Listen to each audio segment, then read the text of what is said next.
All right. So, welcome to the March workshop. This workshop is about the wild woman archetype. And the reason why I wanted to do the workshop, so Laura, your question, like right off the bat, what is the history behind this? Is perfect, the perfect leeway into this conversation. So the the wild woman archetype is something that I first started working with. I'm trying to think if there was like a specific time that or if it was in my training. I believe it was in my training was the first time I really started working with it. Like I had been familiar with I can't quite, I don't know if I can say her name right. Clarissa, I should look it up right now. Clarissa Pincola Estes.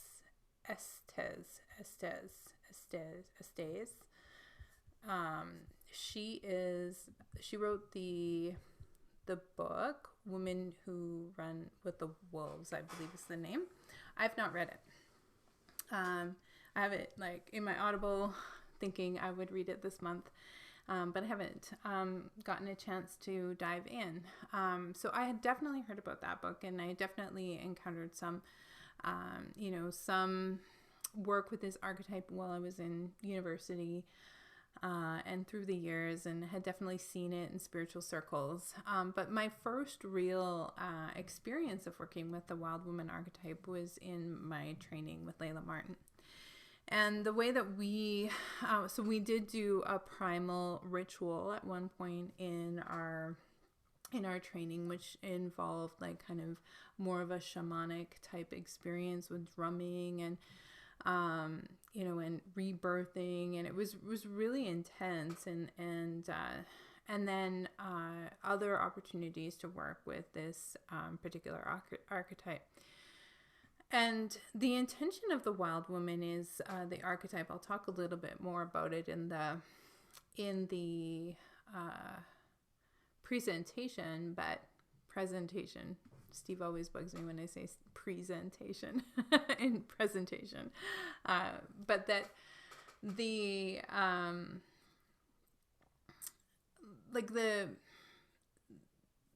the wildness, like woman's wildness, that aspect of ourselves that is uninhibited and raw, very much like primal, was absolutely a part of us that was shamed by patriarchal systems, by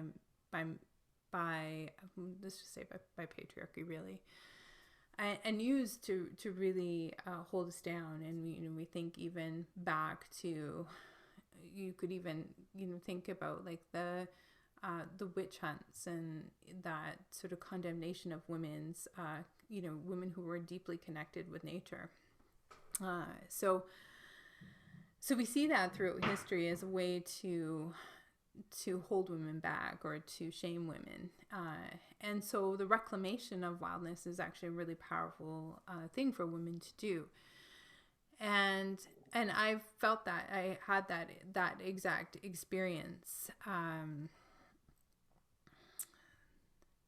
Yeah, absolutely. It's very relevant and true, and it has been a shit show for women for a long time. This is really, because I do think like, a lot of women derive their power from their wildness, from their connection with nature, from our connection with cycles, from our connection, and I think all humans do. I don't think that's specific to women, but for women to claim that would give us, a certain sense of power, and that's that's like, when you think about all the ways in which the patriarchy controls women's sexuality, is one of the bigger ways. And so a wild woman, a woman who is free in her sexuality, is also very dangerous to the patriarchy. And also, very dangerous in the sense that, she can't be controlled. She can't be controlled. And, and then in my own work with the archetype, just, the recognition that, a lot of women struggle in their sexuality because they are unable to fully surrender, that there's always a part of us that wants to control. And, there are many reasons for why that is. And, each one of those reasons relevant and important, and something we can work with. And it doesn't mean that we have to give up control. It just means that, in spaces where we can let go of that, we can actually allow ourselves some exquisite experiences of pleasure and bliss, and that's also a very important thing. So the wild woman archetype in the work that I share as a sex coach in my own practice has been truly about learning how to let go of control, learning how to be in surrender, and then also learning how to be uninhibited, like to not, and that is also part of letting go of control, like to not need to dictate the experience, but to let more primal urges, more something more embodied rather than thought process, something more embodied to move through. So there was a lot of value in it. And so I've always really liked the archetype, and I've always shared it, and I've always worked with it. I've always taught it as part of my work. And, this year for sure has been an unraveling and a looking at some of the things that I've taught and examined them. I've done this with yoga. I've done this with my jade egg teachings. I've done this with, basically everything that I teach. The last workshop around polarity was another example of how I've looked at the things that I've been teaching with a more of an intersectional feminist lens. And so taking this lens to this work, I was willing to let go of this practice if it felt like it was not in alignment with my values. And that's one of the things that I think a lot of white spiritual women, white women don't want to do, especially if we earn a living doing those things. It's harder to let go of practices that we've taught or things that we have been trained to do, and recognize that there is a problem with it. So your question is, can you give some examples? So do you mean examples about things that I've examined myself in my work, or about, maybe can just clarify that a little bit? Okay, of how white women tend to do that. Yeah, for sure. We see it like in yoga, for example. So in yoga, we see white women, the prime example. Well, there's lots of examples. But we talk, there's ways in which we harm, or we take, or we assume that practices are ours. So yoga is a really good example because, you see white women profiting from, and I'm not saying that I've never not done this, because I've absolutely done this in the past before I examined this, was like, well, let's do a beer yoga class, or let's do, let's combine yoga with, drinking wine, or combine yoga. It's like taking yoga completely out of its traditional context and then layering on something that would actually allow us to profit from the taking yoga out of its context. Other examples would be just, in all of the ways in which we appropriate culture in our practices and then teach that, and I could give a lot of examples of how I've done that, like when I initially started working or teaching with the jade egg. And this is, I think, especially relevant right now, is that the story that I learned about the jade egg was that it was a tool for the, in ancient China, that the concubines used so that they could be better lovers for the emperor. And that's an example.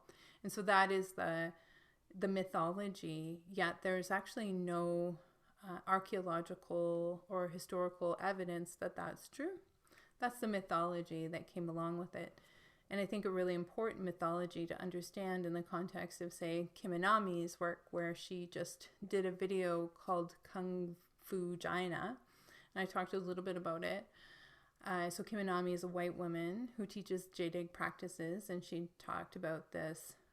She made a video spoofing Kung Fu fighter called Kung Fu Jaina, and had a lot of like mixed Asian imagery in it, and it was promoting her course, so to make money. So she, she's been using these tropes, this, the Kung Fu Jaina trope for a long time, and then doubled down on it in a time where we're all kind of looking at these things and being like, we can't do this anymore. And it becomes even further problematic when you see what happened just a few days ago to Asian women, specifically in the US, with the man who shot 8 people. 6 of them were Asian women. And so and these are just like small examples. There's another story I read today of a woman with the Africa Yoga Project in Africa who has been exploiting people in Africa, has been taking money from people for this charity, and cannot account for most of the money, has had sexually exploitive relationships with young men from poor disadvantaged or poor areas of Africa. And there's just and all of it's alleged. We don't know if it's all true, but there's a lot of evidence mounting against her, and and is weaponizing her poor mental health rather than seeking help or getting support for it. Like there's and it's like she's profiting off of this, and it's at the not only is it like taking the practice of yoga and bringing that it's so out of context in her practices, but also harming people in Africa who she is there to help. So this is a huge problem in white women's spirituality, and these are just some examples. There are so many examples. I could probably sit here for hours and hours and hours sharing all of the ways in which I've witnessed white women harm other cultures through our spiritual practices. And so hopefully that gives you kind of a context for the framework in which I start to I start to go down these rabbit holes of conversation. So I'd seen several white women use this wild woman as a marketing technique because it's sexy. It's super sexy. Like we all feel really drawn to that archetype because it is something that we long for, that we crave, or that we know, inside of us that we're missing. We're missing that aspect of ourself that is uninhibited and wild and primal like. And we recognize that there's power in that. We recognize that there's freedom in that too. And so it's a really powerful marketing technique, and it's a really potent way to get people into programs. And it almost always works to get people into programs. And so what I saw was that this is, I wanted to know, is this work valuable? Is this work worth continuing to explore? Or is it actually something that comes out of colonization? And hi, Dana, nice to have you here.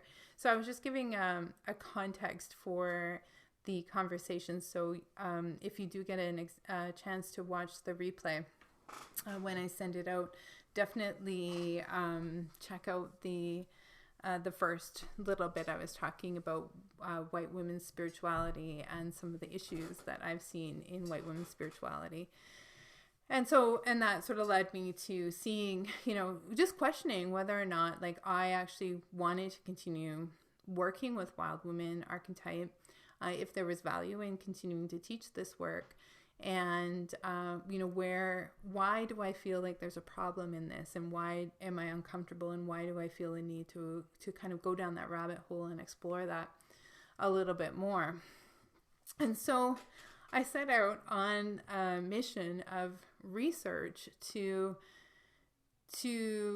decide, to actually, I wanted to prove that it was racist. I just wanted to prove that this, women working within this idea of like promoting the wild woman, that there's something not okay with that this might be a racist practice, or, at least,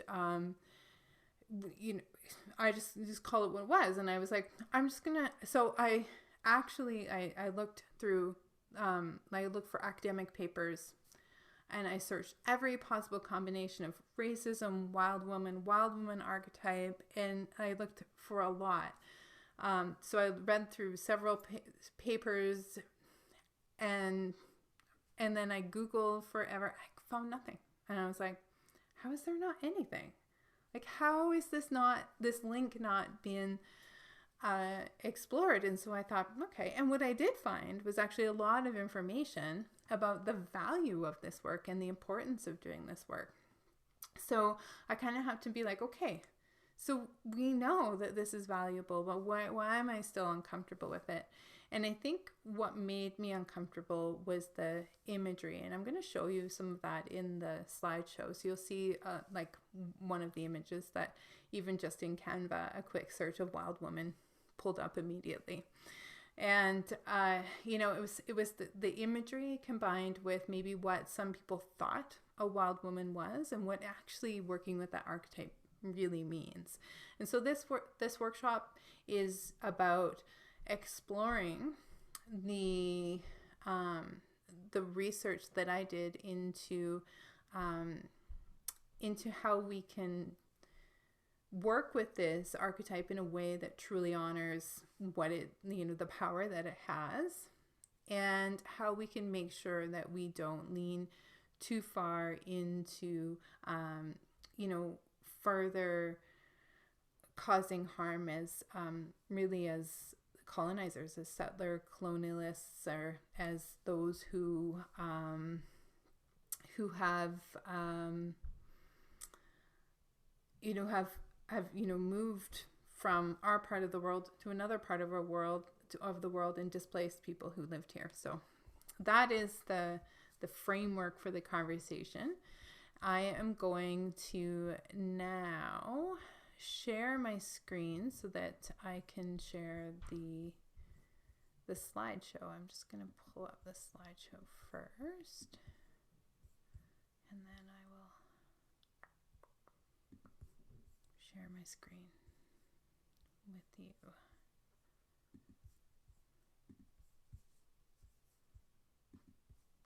All right, so here we go.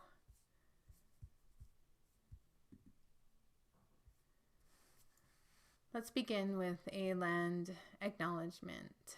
I acknowledge the traditional territories of the Nehiyawak, Anishinaabe, Dakota, Lakota, and Nakota, and the homeland of the Métis Michif Nation from which I am sharing this workshop today.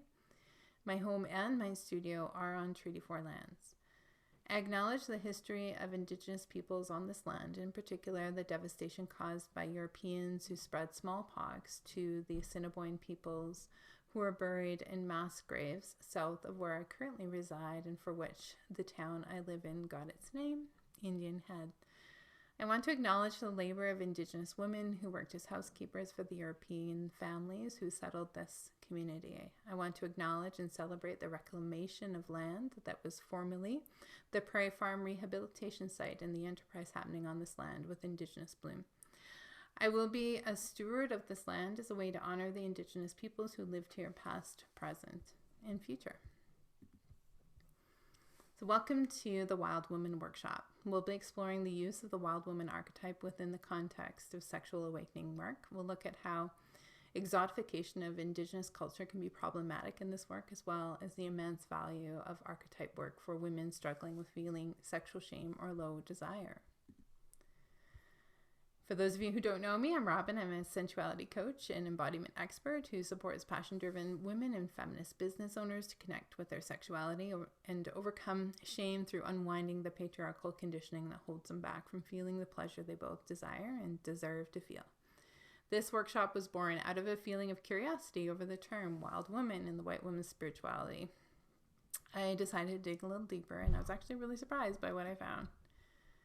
So this is what we're going to learn today. What is exoticism? How exoticism is linked to colonialism? What does it mean to decolonize our spiritual practice? And how does the wild woman archetype play into this?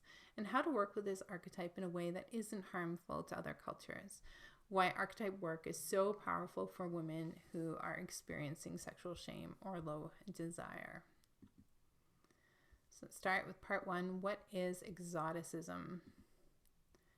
Exoticism describes a cultural phenomenon that projects white fantasies about cultural differences that are entrenched in the belief systems of Western culture, thus placing anything outside of that as the archetypal location of otherness.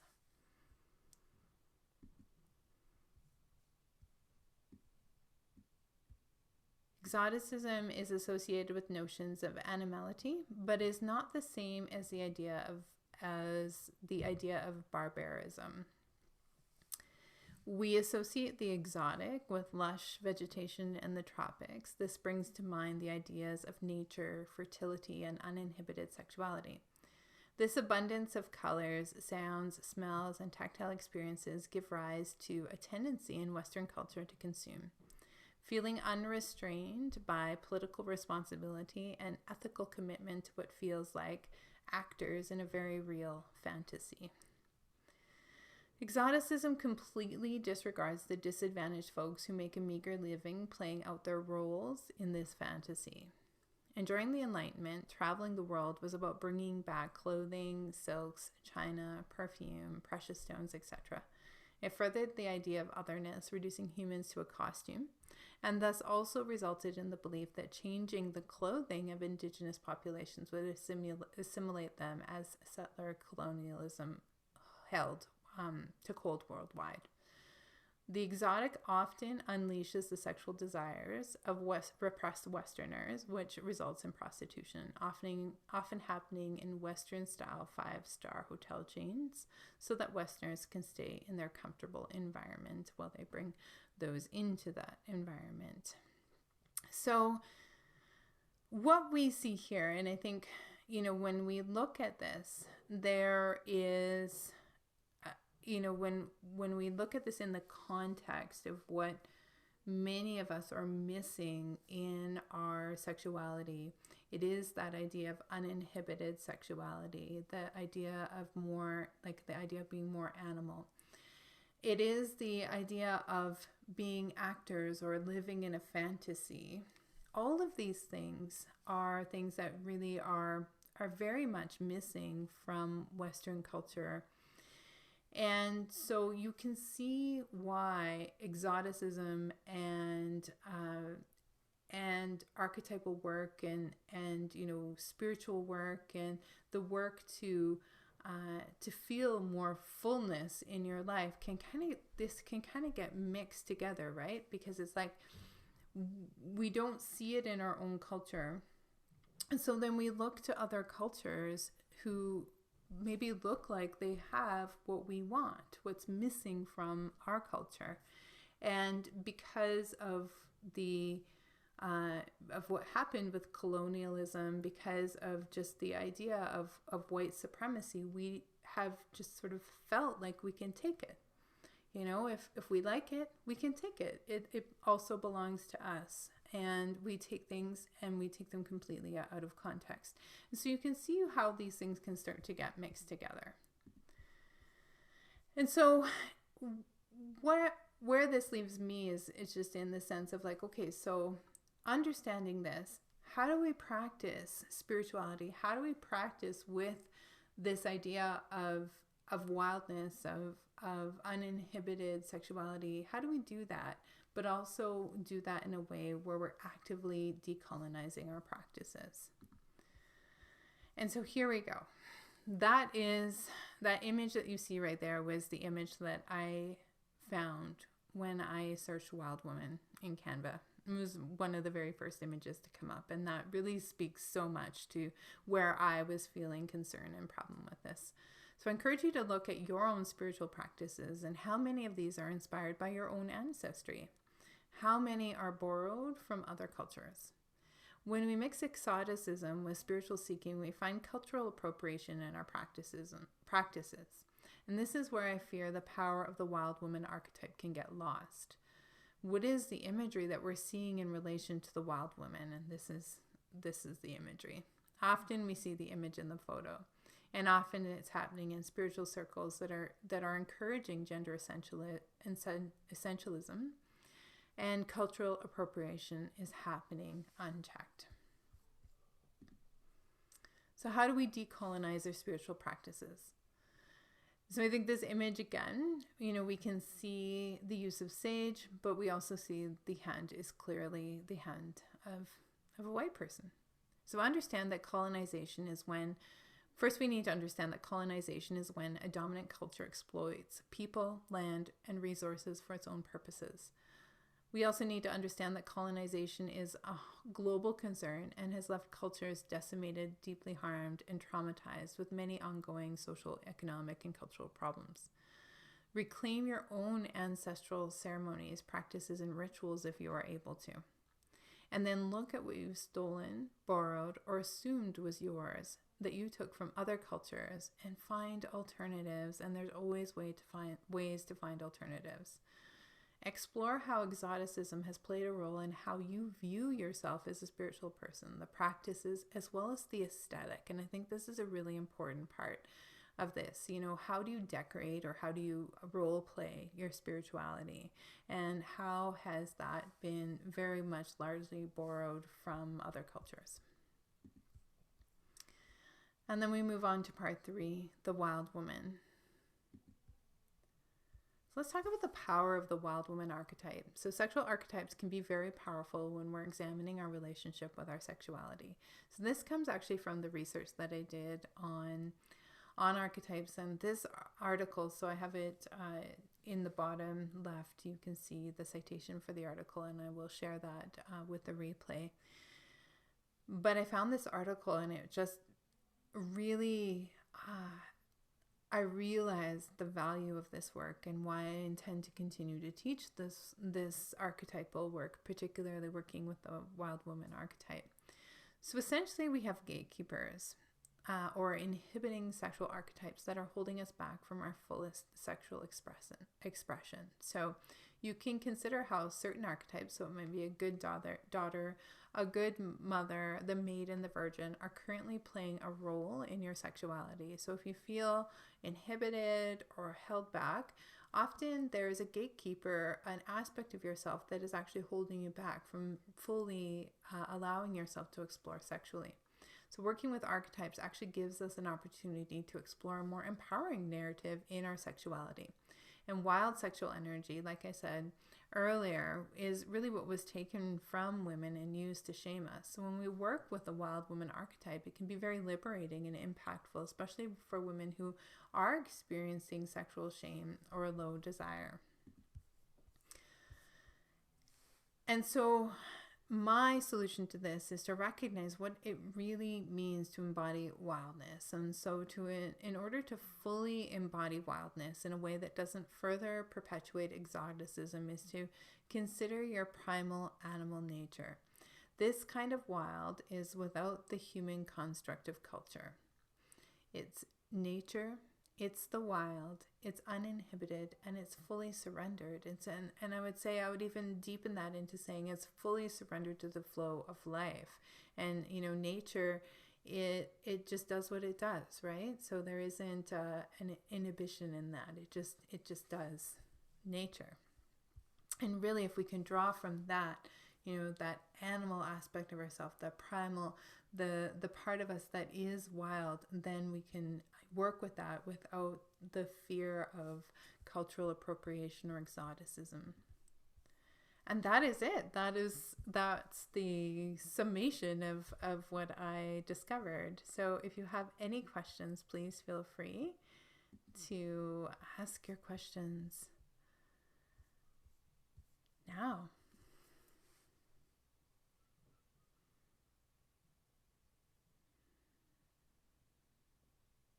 And if you don't have questions, you can just write no questions. So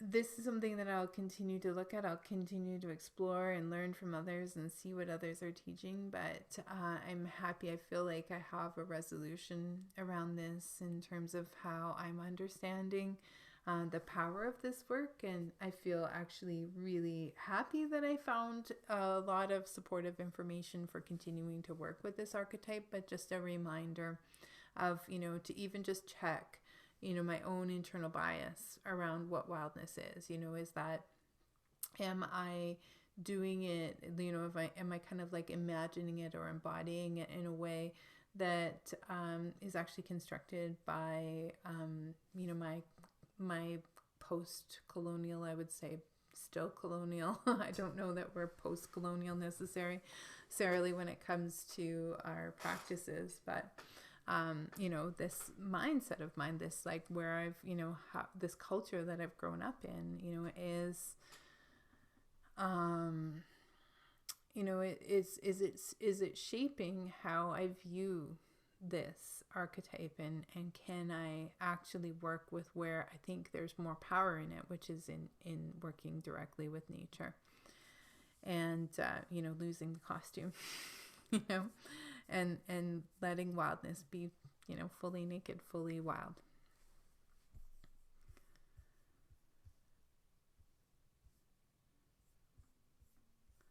All right. So, Laura, I don't know if you're asking a question or if there's no questions.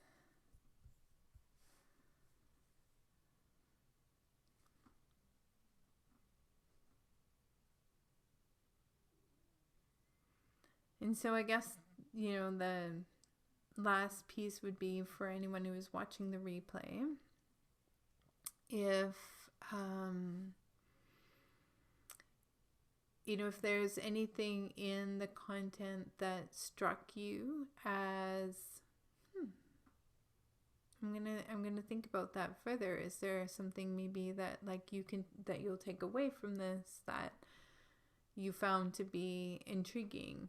And so I guess right now my encouragement would be to share, your biggest takeaways. So if you're watching the replay, you can share them either by replying to the email in which the replay came, or you can, in the Mighty Networks group, you can comment on the post itself and share your biggest takeaways that way.